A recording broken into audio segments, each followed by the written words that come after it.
When my uncle left me his $1.2 million beach house, I quickly placed it in a trust.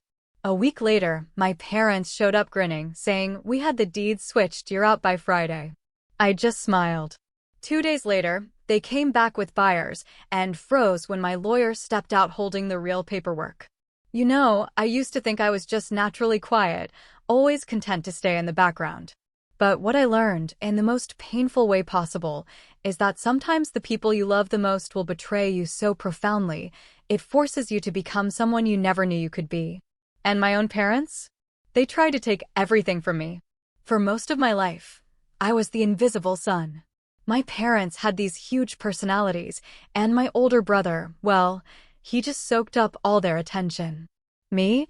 I learned early on it was just easier to keep my head down, to not rock the boat.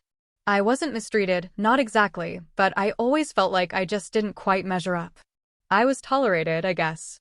The only person who ever truly saw me, truly got me, was my Uncle Rob.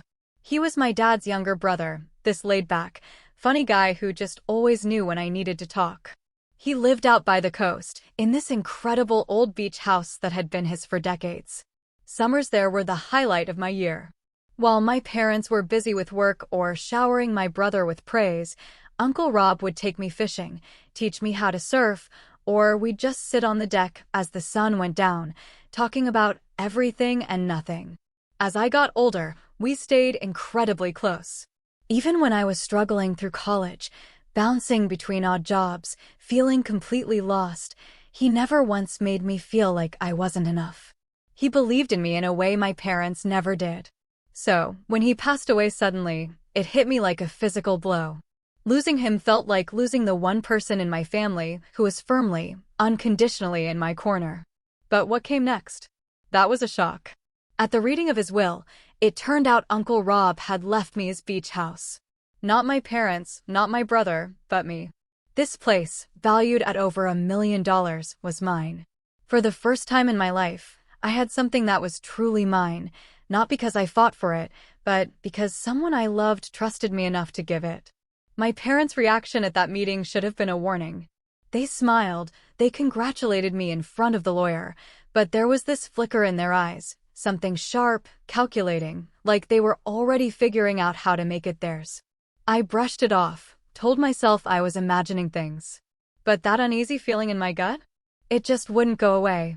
A few days later, my mom called, her voice overly sweet, that tone she always used when she wanted something. She asked if I'd thought about what I was going to do with the place. I told her honestly I wasn't sure yet, I wanted to take some time. That's when she started in, "Oh, houses like that are so hard to manage. Wouldn't it be better if we just handled it for you?" I laughed it off, thinking it was just her usual overstepping. But when I hung up, my stomach twisted. That was the first hint of disrespect, the first sign they weren't going to let this go easily. I tried to push it away, but something inside me, maybe all those years of being overshadowed, told me I had to be careful. Uncle Rob hadn't just left me a house. He'd left me something that could change my entire life. And I wasn't about to let anyone take it away. Then, a week later, they showed up at the beach house. Not to visit. Not to reminisce. They walked in with these smug looks on their faces. My dad had a folder, my mom was grinning like she'd just won the lottery. And that's when my dad said the words that made my blood run cold. "We had the deed transferred. You're out by Friday." I just sat there, stunned.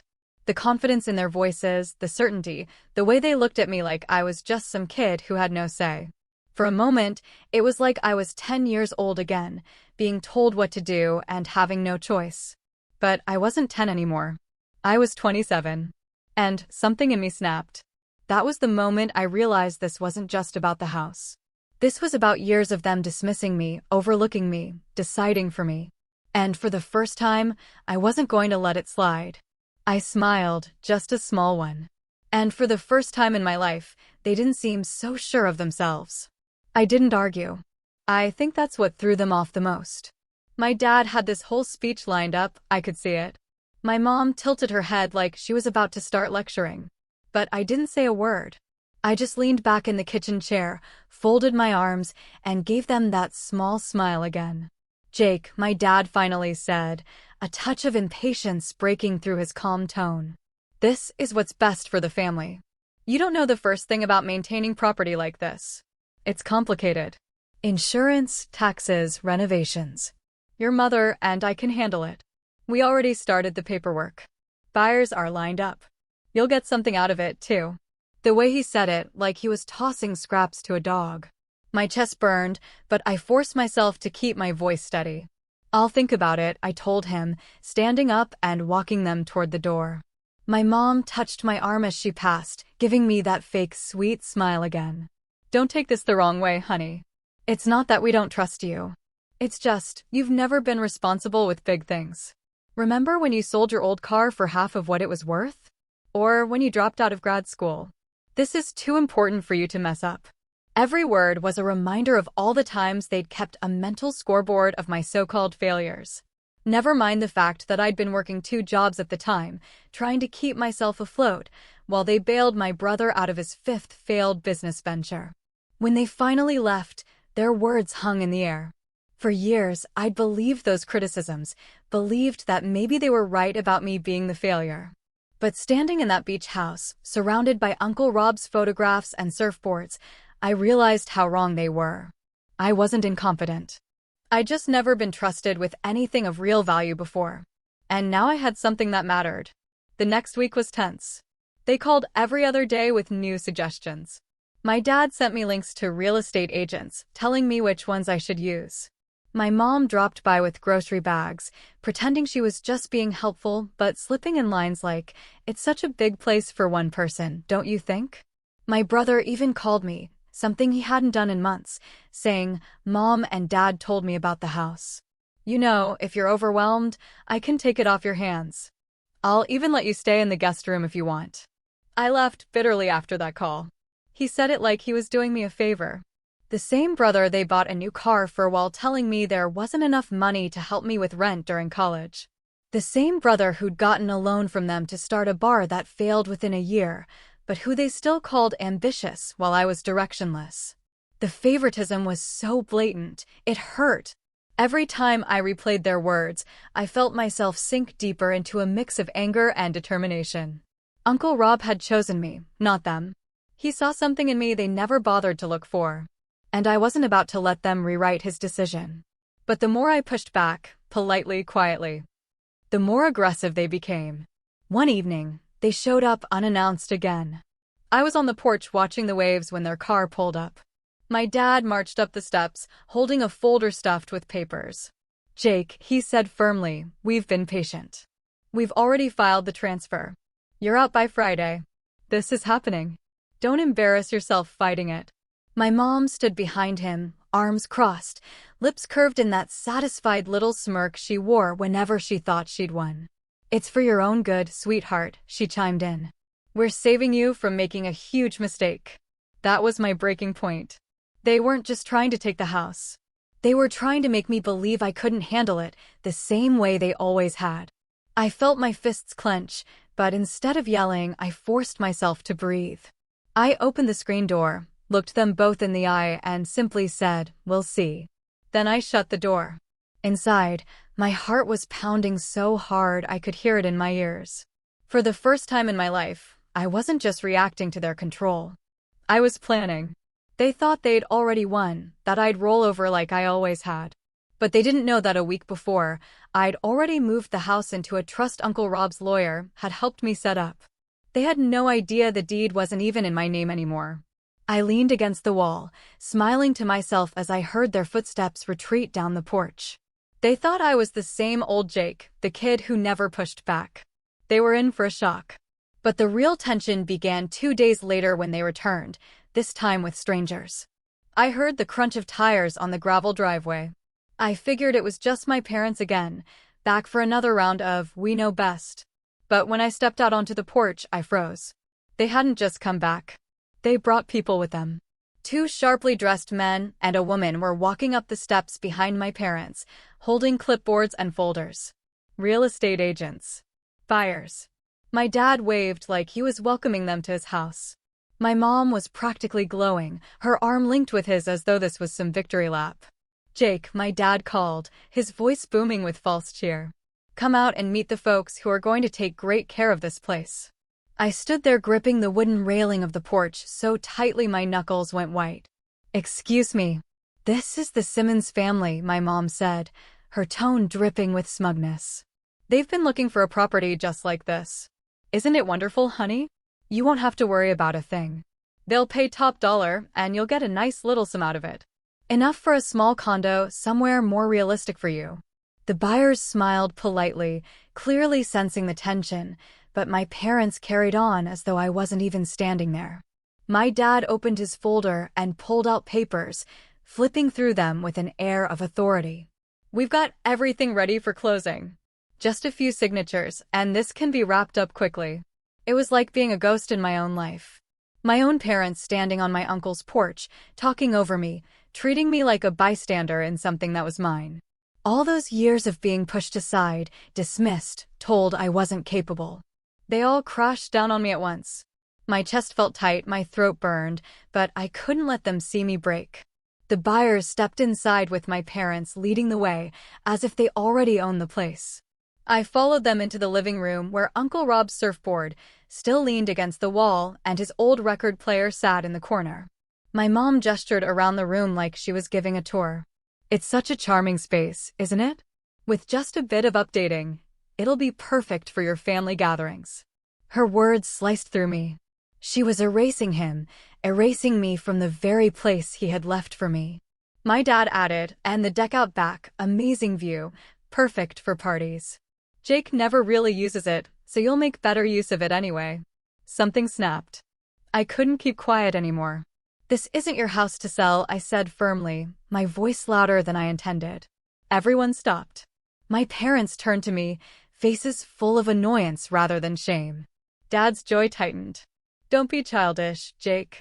We already told you. We filed a transfer. This is happening whether you like it or not. Mom shook her head, her expression full of that infuriating pity she always reserved for me. Sweetheart, you'll thank us later. You're not cut out for something like this. We're protecting you from yourself. And that was the betrayal. Not just that they were trying to sell the house behind my back, but that they were stripping away my choice, my autonomy, the last piece of my uncle I had left. They didn't just want the house.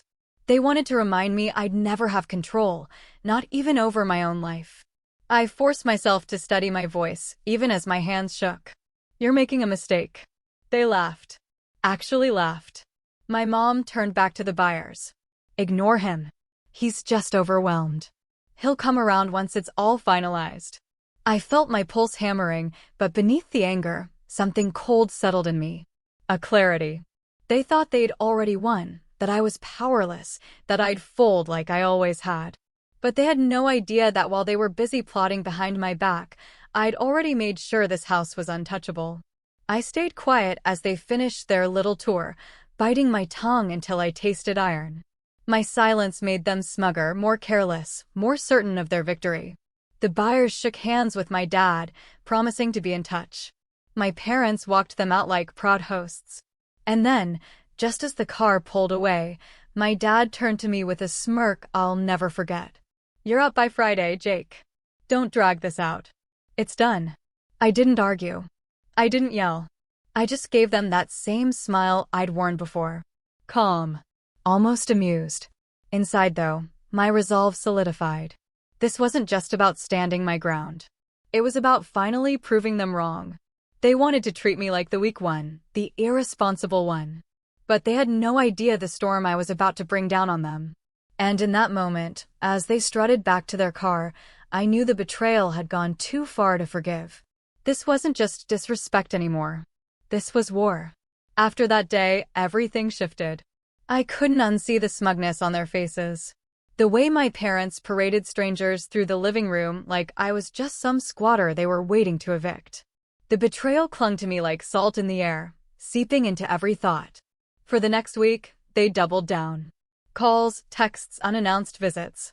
It was relentless. My dad would send me messages with dates and times for showings as though I had no say in it.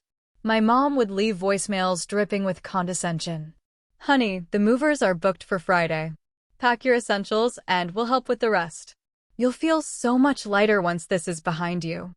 I tried to tune them out, but the pressure seeped into everything. I couldn't even enjoy the beach anymore. The deck, once my place of peace, became a stage where I half expected to see cars pulling in every time I sat down. Their shadow was everywhere, pressing me into a corner. The worst part was the doubts they stirred up.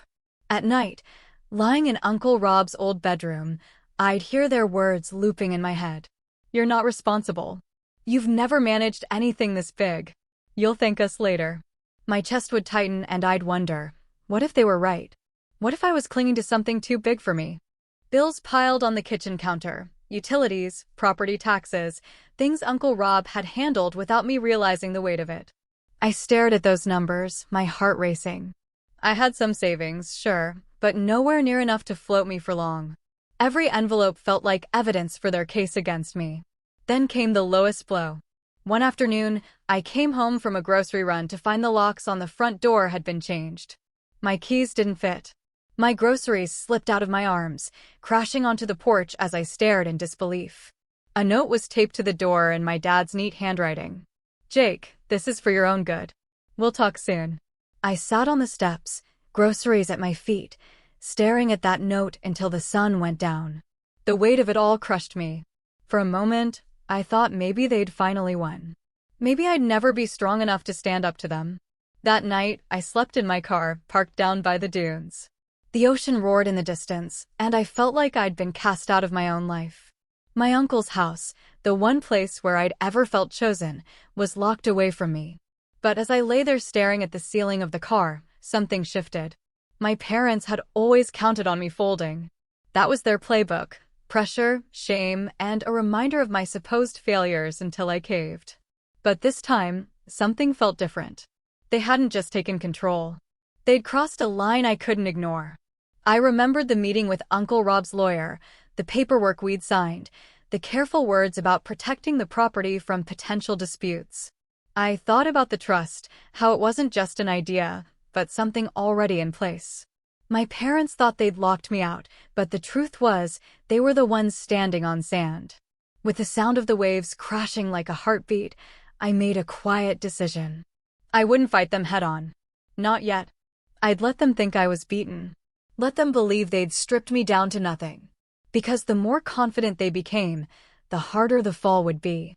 The next morning, I picked up my phone and called Uncle Rob's lawyer.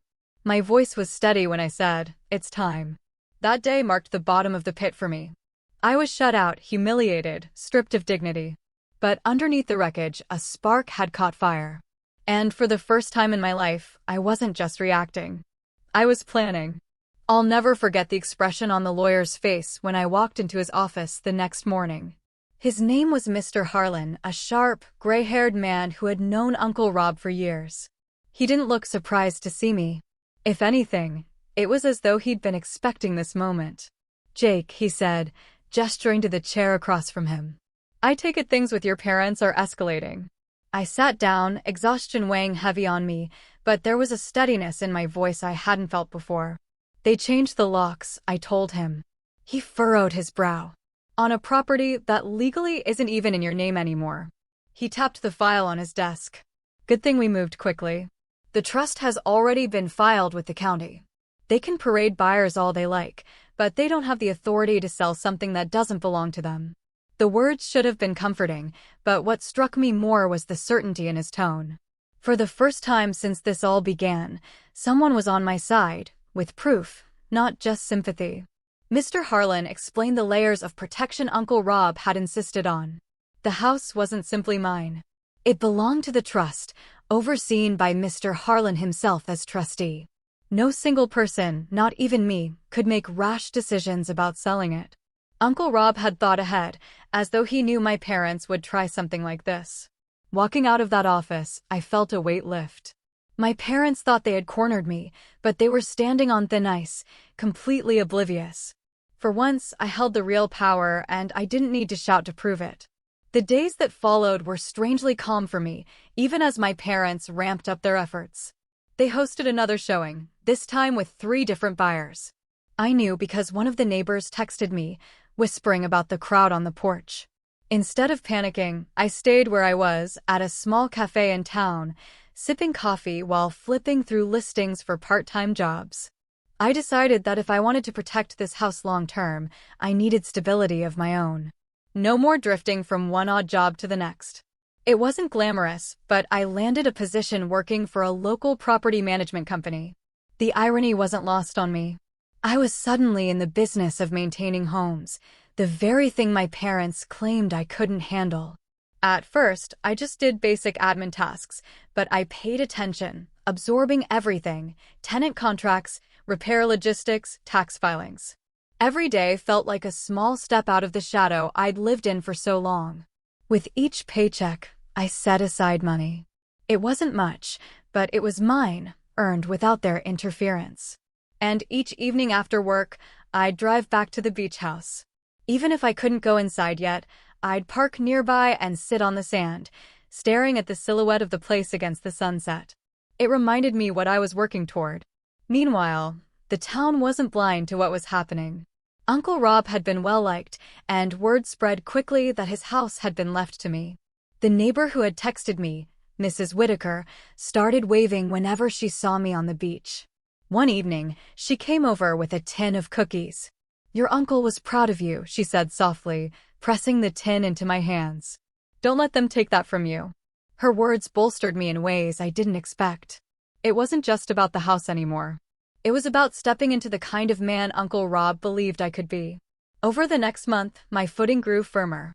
At work, I gained enough trust that my boss let me oversee a couple of small rental properties on my own. It felt surreal, handling lease agreements, scheduling repairs, making decisions. The kind of responsibility my parents always said I'd fumble, I was now managing daily. And the thing was, I wasn't fumbling. I was thriving. The more I succeeded quietly, the less their voices rattled in my head. Their calls went unanswered. Their notes slipped under the beach house door went unread. Every time they tried to push, I pushed back by doing nothing, because I didn't need to. They were walking deeper into a trap they didn't even realize existed. But then came the turning point, the moment when the rise stopped being subtle. It was a Thursday afternoon when I got the call from Mr. Harlan. "Jake," he said, his voice tinged with dry amusement. "Your parents have filed paperwork to finalize a sale. They've scheduled a meeting with the buyers for next week." My heart raced. But this time, not from fear. "So, what happens now?" I asked. "That's where it gets interesting," he replied. "Because next week, we'll be there, too. And they won't be expecting us." For the first time in my life, I felt something new when I thought about my parents. Not dread, not guilt. Power. I wasn't the weak link anymore. I was the storm on the horizon, waiting to break. And as I hung up the phone, a smile crept across my face. They thought they were about to win. They had no idea their empire of control was built on sand. The week leading up to that meeting was the longest of my life, but also the most focused I had ever been. For once, I wasn't flailing or reacting to whatever disaster my parents dropped in my lap. I was preparing. Every day after work, I sat with Mr. Harlan in his office, going over the trust documents line by line. He explained things in his calm, lawyerly way, but beneath the legal jargon was a clear truth. My parents had no ground to stand on. Uncle Rob had been deliberate. The trust wasn't just airtight. It was reinforced. The house belonged to the trust with me as the beneficiary, and no outside party could alter or sell it without the trustee's approval. And that trustee wasn't me. It was Mr. Harlan himself. My parents thought I was a soft target, but the truth was Uncle Rob had already built me a fortress. One evening, as the sun dipped low, Mr. Harlan leaned back in his chair and gave me a rare smile. "You know, Jake, your uncle told me something before he passed. He said, you'd need time to find your strength, but once you did, you'd surprise everyone, including yourself." Those words sank deep. For so long, I'd carried around the image my parents had painted of me: unreliable, weak, incapable. But here was proof that someone who knew me, really knew me, believed the opposite. It felt like a torch being passed into my hands. At work, too, things were shifting. My boss, seeing how quickly I was learning, offered me a bigger role, handling client communication for new property owners. It wasn't glamorous, But it meant trust, authority, and the kind of experience that turned into real opportunities. I even started to imagine a future in this field. Something steady, something I could build for myself. The kind of life my parents never pictured for me. Meanwhile, my parents kept calling, leaving increasingly urgent messages. My dad's tone turned sharper. "You're wasting time, Jake. This sale is happening whether you like it or not." My mom switched tactics, her voice dripping with false sympathy. "Sweetheart, you're making this so hard on yourself. If you just cooperate, we can all move on." I didn't answer, not once. Instead, I let them think they'd won. I let them pour all their energy into the illusion of control. I wanted them overconfident, certain that I was beaten, so that when the ground disappeared beneath them, the shock would be total. Then, just 3 days before the scheduled meeting, Mr. Harlan showed me something that made my chest tighten with both nerves and exhilaration. The official deed filings, in black and white, stamped and signed. It was proof that the house had been secured in the trust weeks earlier. My name wasn't even on the deed anymore. It was beyond their reach. "Bring this with you," he said, sliding the folder across the desk. "When the time comes, you won't need to say much. The papers will speak for themselves." I carried that folder home like it was made of gold. Sitting on the beach that night, I opened it again and again, running my fingers over the seal, the signatures, the proof that for the first time, I wasn't powerless. But I also knew this wasn't just about legality. This was about history. Decades of being overlooked, pushed aside, and belittled. This meeting wasn't just going to end their scheme. It was going to end the story they'd been telling about me my whole life. The night before, I stood outside the locked beach house, staring up at the windows glowing in the moonlight. It hurt knowing my parents were inside, probably congratulating themselves on their victory. But instead of bitterness, I felt a strange calm. They didn't know that tomorrow everything would change. For the first time, I wasn't scared of them. I was ready. The morning of the meeting, I woke up before dawn. My hands should have been shaking, but instead there was a strange calm in me, like the nerves had burned themselves out, leaving only resolve. I dressed simply, a button-down shirt and slacks, nothing flashy. I didn't want to look like I was trying to prove something. I wanted to look like what I was, prepared. Mr. Harlan met me outside the county offices, carrying his briefcase like it was an extension of himself. He gave me a nod, the kind that said everything without words. "We're ready." When we walked into the conference room, my parents were already there, sitting side by side with a real estate agent and 2 buyers. My mom's face lit up with smug delight the moment she saw me. My dad leaned back in his chair, arms folded like a king waiting for his subject to beg. "Jake," he said smoothly. "Glad you could make it. We're finalizing everything today. You'll sign, collect your share, and this nonsense will finally be over." I didn't sit right away. Instead, I set the folder on the table and slid into the chair across from them. Mr. Harlan sat beside me, expression unreadable, but his presence was enough to make my mom's smile falter just slightly. The real estate agent cleared her throat, clearly eager to move forward. "So, Mr. and Mrs. Caldwell have assured us they are the rightful owners, and all we need today are signatures to proceed." Mr. Harlan leaned forward, his voice calm but cutting. "I'm afraid there's been a misunderstanding. The Caldwells," he nodded toward my parents, "are not. Nor have they ever been the rightful owners of this property." The room went still. My dad's smirk wavered. "What are you talking about? We filed the transfer weeks ago. This is our house now." That's when Mr. Harlan opened his briefcase, pulling out the documents with deliberate slowness. He laid them on the table one by one until the trust papers and deeds sat in plain view. The property in question was placed into an irrevocable trust prior to any such attempts. As trustee, I can confirm that the Caldwells have no legal authority to sell, transfer, or otherwise tamper with it. The sole beneficiary is Jake Caldwell. I watched my parents' faces drain of color as the words settled in. My mom blinked rapidly, her lips parting like she wanted to argue, but couldn't find the words. My dad leaned forward, grabbing at the papers, only for Mr. Harlan to slide them just out of reach. "This is ridiculous." My dad snapped, his voice cracking. We talked to the county clerk. We filed the paperwork. Mr. Harlan's calm never wavered. You filed forged paperwork, which I should remind you is a felony.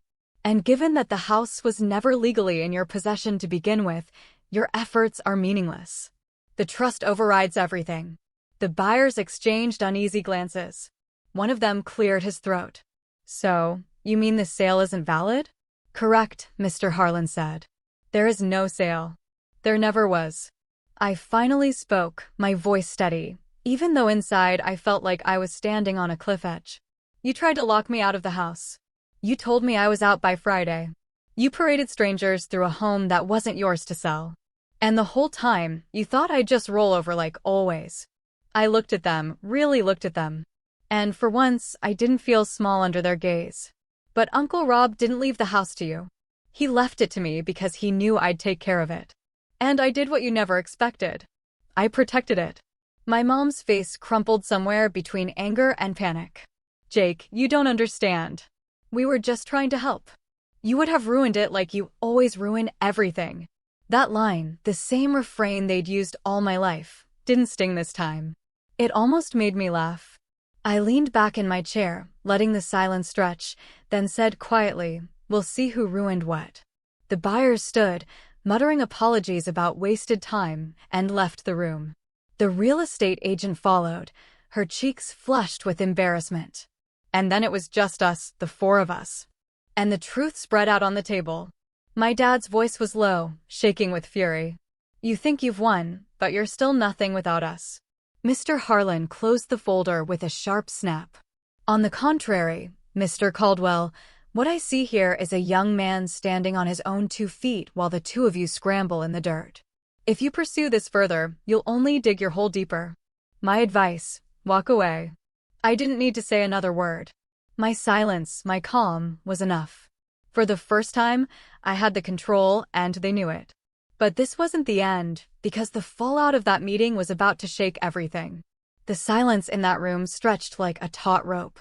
My mom's eyes darted between me and Mr. Harlan, desperate for a foothold, while my dad's jaw clenched so tightly I thought his teeth might crack. For the first time in my life, I saw it. The moment they realized they'd lost. Not just the house, not just this scheme, but me. Mr. Harlan stood and gathered the papers back into his briefcase with deliberate care. I'll be filing a formal notice with the court regarding the attempted forgery. If you're wise, you'll leave this matter alone. Any further interference will only make things worse for you. His words landed like gavel strikes. My mom finally snapped, her voice shrill. Jake, how could you do this to us? We're your parents. After everything we've done for you, this is how you repay us. I met her gaze and for once didn't look away. Everything you've done for me? My voice stayed calm, steady. You took my savings to cover my brother's failures. You dismissed every choice I ever made because it wasn't what you wanted. You tried to steal the one thing my uncle entrusted to me. That isn't love. That isn't support. That's control. And I'm done with it. Her mouth opened and closed, but no sound came out. My dad slammed his fist on the table, trying to reclaim some authority. You'll regret this, Jake. You think you can cut us out? You're nothing without family. I leaned forward, resting my hands on the table, my voice low but clear. I already have a family. Uncle Rob was my family. The neighbors who look out for me, they're my family. The people who believe in me are my family. And you. I shook my head slowly. You're just strangers who share my last name. The color drained from his face. We walked out of that room, leaving them sitting in stunned silence. Mr. Harlan patted my shoulder as we stepped into the sunlight. Your uncle would be proud, he said simply. In the weeks that followed, the fallout spread quickly. Word of what they tried to do reached the neighbors, the community, even a few of their friends. Whispers of fraud and betrayal clung to them wherever they went. My dad's reputation at work, where he prided himself on being seen as trustworthy, took a hit he couldn't repair. My mom, who thrived on social circles and appearances, found herself quietly uninvited from gatherings she used to host. They tried calling me, of course, at first with fury, then with guilt, and finally with silence. I never answered. Meanwhile, life moved forward. I worked harder at my job, saved steadily, and little by little, I made the beach house my own again. I changed the locks, not out of spite, but because I was finally the one choosing who belonged inside. I planted flowers out front, repainted the deck, and every evening, I'd sit there as the sun set, the same way I used to with Uncle Rob. But now, I wasn't just the kid who needed someone else to believe in him. I was the man who had finally learned to believe in himself. One evening, as the waves crashed and the sky turned gold, I whispered into the salt air, "I kept it safe, Uncle, just like you knew I would." And for the first time in my life, I didn't feel like a shadow in someone else's story. I felt like the author of my own. The house was mine. My life was mine. And my parents, well, they were just ghosts fading in the distance. My parents, well, they were just ghosts fading in the distance. But shadows don't just disappear. They linger, even when the sun is shining. For a while, even after that dramatic meeting, a part of me still expected to see their car pulling up the driveway or to hear my mom's saccharine voice on my voicemail. The silence was almost louder than their constant interference had been. It was the sound of a chapter closing, but not quite sealing shut. I moved back into the beach house cautiously. Mr. Harlan had arranged for the locks to be changed officially, and for a temporary restraining order to be put in place, preventing my parents from coming near the property. It felt good to walk through the front door with my own key again, to feel the familiar wood floor beneath my feet, to breathe in the salty air that had always felt like home. But the house itself felt different. It was still Uncle Rob's, filled with his memory, but it also held the echoes of their attempted takeover. Every shadow seemed a little deeper, every creak of the floorboards a little sharper. It was mine, yes, but the fight had left its mark.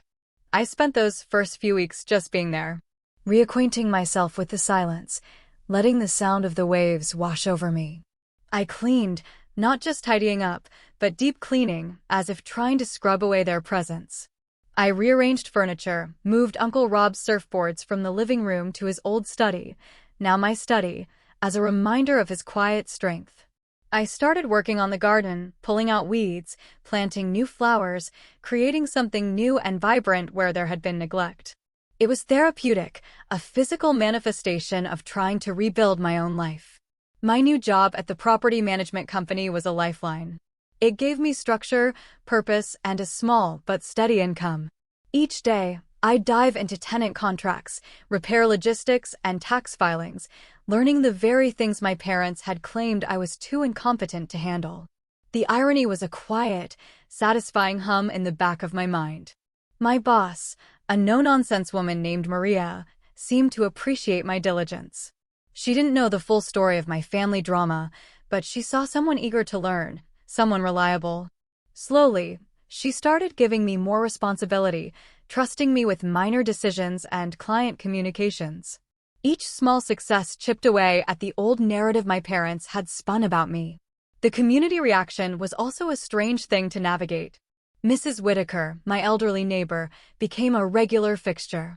She'd bring over freshly baked goods, or just sit with me on the porch, sharing stories about Uncle Rob and occasionally, pointedly, about my parents' character. They always were a bit ambitious, she'd say, a knowing twinkle in her eye.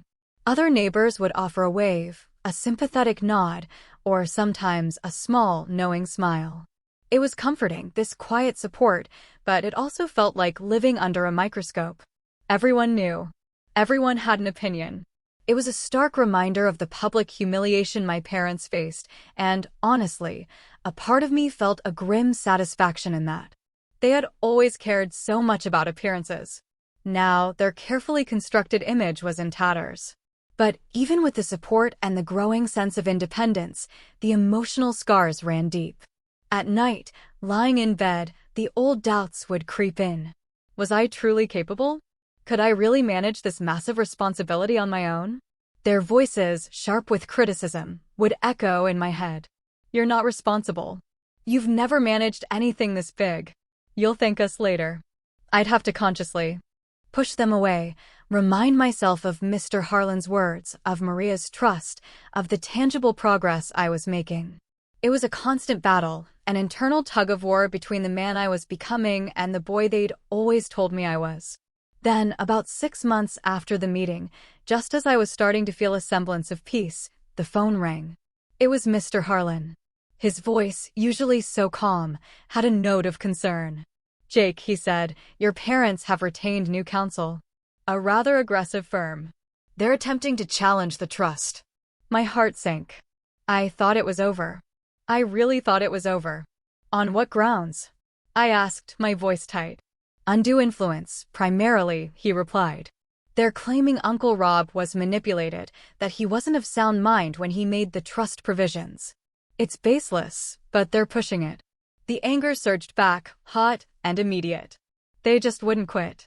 They couldn't accept defeat. "What does that mean for us?" I asked, trying to keep the tremor out of my voice. "It means we go to court," he said. "We fight them again. And this time, it might be more public, more drawn out." The news felt like a punch to the gut. All the peace I'd been so carefully cultivating shattered. The house felt tainted again, no longer a sanctuary, but a battleground. But this time, something was different. The raw, confused hurt of the first confrontation was gone, replaced by a cold, resolute fury. They wanted a fight? They would get one. I met with Mr. Harlan the next day. He laid out the strategy, the likely tactics their new lawyers would employ. He warned me they might try to dig into my past, twist old stories, paint me as irresponsible or ungrateful. "They'll try to discredit you, Jake," he said, his gaze steady. "They'll use everything they can to make you look bad, to make Uncle Rob's decision look like a mistake." Instead of wilting under the pressure, I felt a new resolve harden within me. "Let them try," I said, and I heard the conviction in my own voice. They don't know who they're dealing with anymore. This second legal battle was grueling. There were depositions, interrogatories, endless paperwork. My parents, through their lawyers, sent requests for every financial record I had, every old report card, every note from college. They tried to dredge up the old narratives, the dropped classes, the odd jobs, the lack of a clear career path. It was designed to wear me down, to remind me of every insecurity I'd ever had. But they underestimated me. Or rather, they underestimated Uncle Rob. He had been so meticulous in setting up the trust, anticipating every possible challenge. Mr. Harlan was a bulldog, meticulously dissecting their claims, presenting irrefutable evidence of Uncle Rob's sound mind and deliberate intentions. We had notarized letters from Uncle Rob himself, expressing his clear reasons for leaving me the house, mentioning his concern for my well-being and his belief in my potential. He had truly thought of everything. Outside of the courtroom, my life continued to build. Maria, my boss, had noticed my newfound focus and efficiency. One afternoon, she called me into her office. "Jake," she said, leaning back in her chair, "I've been watching you. You're good at this. Better than good. You've got a knack for problem solving, a calm head under pressure." She paused, a small smile playing on her lips. "I'm thinking of expanding, taking on more properties. I need someone I can truly rely on. Someone who can handle clients, manage budgets, even train new hires down the line." My heart pounded. "I'm offering you a partnership track, Jake. Starting with a significant raise and a clear path to management." It was exactly what I needed. Validation. Professional acknowledgement. Something completely separate from my family drama, something I earned entirely on my own merits. I accepted without hesitation. The raise, the increased responsibility, they didn't just mean more money. They meant more confidence. It meant I wasn't just surviving, I was thriving. I also found a new kind of emotional support, not just from Mrs. Whitaker, but from a woman named Sarah. She was a landscape architect who frequented the same cafe in town where I often worked on legal documents. We struck up a conversation about plants, which somehow led to deep discussions about life, dreams, and family. I found myself opening up to her about the whole ordeal with my parents, something I hadn't dared do with many people. She listened, truly listened, without judgment. Her perspective, so grounded and empathetic, helped me process the lingering bitterness. She didn't tell me what to do, but she helped me see the path forward. She saw me for who I was, not for who my parents said I was. The legal battle stretched on for another 3 months. It culminated in a final mediation session, a last-ditch effort to avoid a full trial. This time I went in prepared, not just legally, but emotionally. I was no longer the quiet kid, easily intimidated. I was a man who had fought for what was his and was ready to fight again. My parents and their expensive, slick lawyers were already seated when Mr. Harlan and I walked in. My mom looked haggard, her usual polished appearance frayed. My dad's face was etched with a grim determination, but his eyes held a flicker of desperation. They tried to maintain their air of superiority, but it was a thin veneer. Their lawyer opened with a lengthy, intricate argument, trying to poke holes in the trust, trying to paint Uncle Rob as eccentric and easily swayed. They presented old emails from my dad, implying he was merely trying to protect Uncle Rob from my supposed recklessness. It was a masterclass in manipulation. Then it was our turn. Mr. Harlan was concise, clinical. He presented the evidence of Uncle Rob's mental acuity, the carefully documented intentions, the ironclad legal structure of the trust. He systematically dismantled every single one of their claims.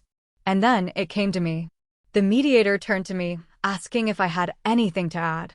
I looked across the table at my parents. For a long moment, I just held their gaze. No anger, no fear, just observation. You know, I began, my voice clear and steady. Uncle Rob didn't just leave me a house. He left me a chance. A chance to be my own person, to build something for myself. Something you never allowed me to do. I paused, letting the weight of the words settle. You say you were trying to protect him, trying to protect me. But all you ever did was try to control. You tried to steal this house because you couldn't stand the idea of me having something that wasn't filtered through your approval, something you couldn't dictate. My mom's eyes welled up, but I didn't flinch. My dad's jaw worked, but he stayed silent. I didn't ask for this fight, I continued. But I'm not running from it either. This house, this life, it's mine. And I will protect it. You can keep throwing money at lawyers, you can keep dredging up old hurts, but it won't change the truth. Uncle Rob saw something in me you never cared to look for. And I am proving him right. I looked at their lawyer. You've heard the evidence. You know their claims are baseless. And you know what they tried to do, filing forged documents, attempting to unlawfully sell a property they had no right to. I looked back at my parents. This is your last chance to walk away without further consequences. Because I am done. I am done fighting you. I am done letting you define me. And I will ensure you never set foot on this property again. The room was silent. The mediator cleared his throat. My parents' lawyer leaned over and whispered something to them. There was a tense, hushed conversation. Finally, my dad pushed back from the table. Fine, he bit out, his voice hoarse with suppressed rage. We withdraw our challenge. It was over. Just like that. Not with a bang, but with a defeated whimper. The mediator quickly drafted a binding agreement, reaffirming the trust and ensuring their complete withdrawal. As I signed my name, a profound sense of relief washed over me, deeper and more complete than the first time. This time, it felt truly final. Leaving that office, with Mr. Harlan walking beside me, I felt lighter than I had in years. The sun seemed brighter, the air cleaner. Congratulations, Jake, Mr. Harlan said, a genuine smile on his face. You stood your ground. You truly did your uncle proud. With the legal battle unequivocally won, a deeper, more permanent peace settled over me. The beach house stopped being a symbol of conflict and became, truly, my home. I threw myself into making it so. I used some of the savings I'd accumulated and the extra income from my new position to begin renovations. I started small, repainting the living room in colors Uncle Rob would have loved, but with my own modern twist. I updated the old kitchen, installed new windows that let in even more of the ocean breeze. Every nail I hammered, every brushstroke I applied, felt like I was reclaiming a piece of myself, building a future on solid ground. My career at the property management company continued to flourish. Maria officially brought me on as a junior partner, and the responsibility was exhilarating. I managed a portfolio of clients, oversaw renovations, handled difficult tenants with the calm I'd learned through fire. The irony continued to amuse me. My parents had said I couldn't manage anything big, and now I was managing multiple properties, professionally. It wasn't glamorous, but it was real. It was tangible proof of my capability, earned through hard work and determination. Sarah became more than just a friend. Her steady presence, her quiet understanding, her belief in me, were a balm to the old wounds. We'd spend evenings on the deck, watching the sunset, talking for hours. She encouraged me to pursue my own passions, to explore the artistic side I'd suppressed for so long. Together, we planned out a complete redesign of the garden, transforming it into a vibrant, peaceful oasis. She helped me create a space that reflected me, not just Uncle Rob, but the man I had become. I never heard from my parents again directly. The legal agreement and the threat of felony charges for forged documents effectively severed all ties. I heard whispers, through the community grapevine, that their reputation never recovered. My dad's business suffered, and my mom was fully ostracized from her social circles. It wasn't something I actively wished for, but I also felt no guilt. They had made their choices. They had shown me who they truly were. And I had chosen to walk away, not out of malice, but out of self-preservation. Years passed. The beach house became a beacon. It was no longer just Uncle Rob's legacy, it was mine. A testament to resilience, to quiet strength, to the power of finding your own voice. I learned to surf again, not just with Uncle Rob's board, but with my own, feeling the exhilaration of riding the waves, of being in control. I often thought about Uncle Rob, about his quiet belief in me, his foresight in protecting me. He had given me a gift far greater than a house. He had given me the tools to build a life. Today, I'm in my early 30s. I'm a full partner in the property management firm. Sarah and I are talking about the future, about a life together in this beautiful house by the ocean. The house is vibrant, lived in, filled with laughter and the smell of salt and fresh coffee. It's no longer a battleground. It's a home, a sanctuary. Sometimes I sit on the deck as the sun sets, just as I used to with Uncle Rob. The memories are still there, the good ones and the painful ones. But now the pain is distant, a dull echo rather than a searing ache. I look out at the endless ocean, vast and powerful, and I see myself in it.